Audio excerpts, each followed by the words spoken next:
Mary, they say the shortest distance between 2 points is a straight line, but they clearly never met me with a smartphone in my hand. I think I've officially reached a level of directionally challenged that should be studied by scientists. Oh no, what happened this time, Bruno? I saw you looking at a paper map earlier, and I got a little worried for you. It was yesterday. I was trying to meet a friend at that new bistro downtown. It's literally 4 blocks from my apartment.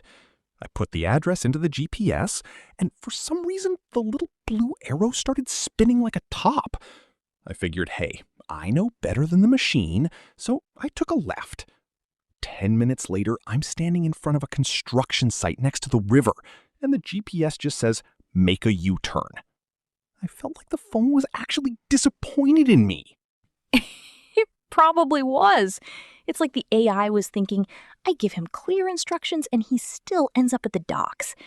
But honestly, we've all been there. Welcome back to the B&M English Podcast, everyone.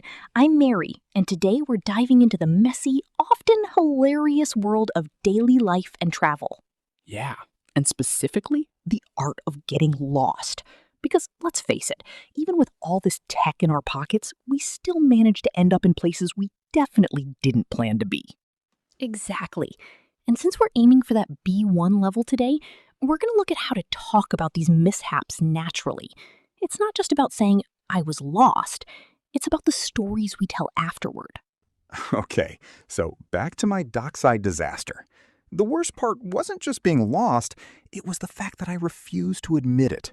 I kept driving past the same red warehouse thinking, oh, they just have a lot of these in this neighborhood. A classic case of internal GPS denial. I think we've all been there. It actually reminds me of my first solo trip to Tokyo. I was trying to find this tiny stationery shop. I love my pens and notebooks. And I ended up in a basement level of a train station that looked more like a sci-fi movie than a mall. Wait, did you do the thing where you pretend you're exactly where you meant to be? Like, yes, I totally intended to be in this concrete bunker underground. Absolutely. I stood there staring at a vending machine for 5 minutes just to look busy. I was terrified of asking for help because I didn't want to mess up the language. I eventually had to head toward what looked like an exit, only to realize I'd walked in a complete circle. See, that's story number 2. And for my third one, this is the peak Bruno moment. I once tried to use a paper map in the wind while hiking. It literally blew away, and I had to pull over, stop walking, I guess, and just hope a squirrel knew the way back to the parking lot. A squirrel, Bruno? Really? That's your survival strategy? Follow the nut gatherer? Hey, he looked like he had a plan. But it leads us perfectly into our first set of phrases. You noticed I said I had to pull over? Even though I was walking, we usually use that for cars, right? Exactly. To pull over means to move your vehicle to the side of the road and stop. And when Bruno mentioned he kept heading toward the warehouse, he means moving in a specific direction. I also mentioned my GPS broke down, which doesn't just mean a car engine failing. It can mean any system or piece of tech just giving up on life. Like your sense of direction. It just completely broke down in that short 4-block walk. Follow the nut gatherer. Honestly, Bruno, that's going to be the name of my autobiography one day. But seriously, navigating isn't just about the words for left and right. It's about managing the situation when you feel that panic rising. Oh, I know that panic. It's that cold sweat when you realize the street names don't match your map. You know what? I actually have a third story for you. This one involves a hypothetical scenario we've all feared. Imagine you're in a taxi in a city where you don't speak the language well, and the driver takes a turn that feels wrong. Wait, let me guess.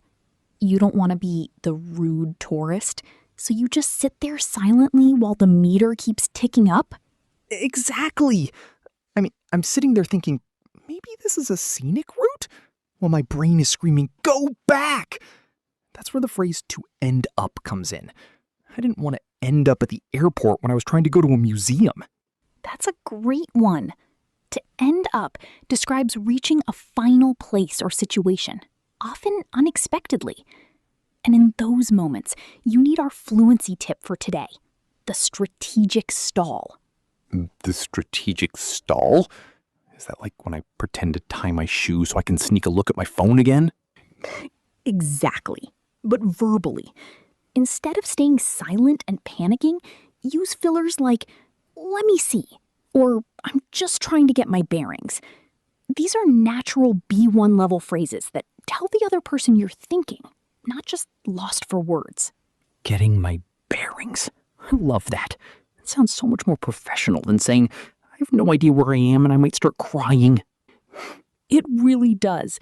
It means finding your position. So if you're in that taxi, you can say, wait, I'm just trying to get my bearings. Are we on the right street? It buys you time to look at your map without feeling awkward. Definitely using that next time. Excuse me, Mr. Squirrel. I'm just trying to get my bearings. Do you have any spare acorns? Honestly, Bruno, if you start asking wildlife for directions, we might need to stage an intervention. But, that really is the heart of traveling and daily life. Those weird little moments where things don't go as planned and you have to find your way back. You're right. And looking back, those are always the stories I tell the most. No one wants to hear about the time I went from A to B perfectly. They want to hear about the time I ended up at a construction site by the river, talking to my phone like it was a person. It's what makes the journey interesting. So, to recap for our listeners, today we covered some essential B1 phrasal verbs like pull over, head toward, break down, and end up. And don't forget the strategic stall. Next time you're feeling that panic, just remember, you're not lost. You're just getting your bearings. It sounds way cooler. Exactly. Before we head off, we have a little weekly challenge for everyone listening. We want you to think of a time you got lost or had a technology breakdown. Yeah, tell us the story. But here's the catch. Try to use at least 2 of the phrasal verbs we talked about today. Bonus points if you mention a squirrel.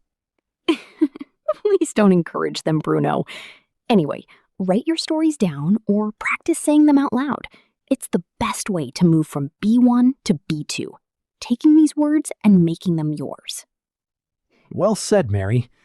That's all for today's episode of the B&M English Podcast. I'm going to go try and find my way to the kitchen now. Wish me luck.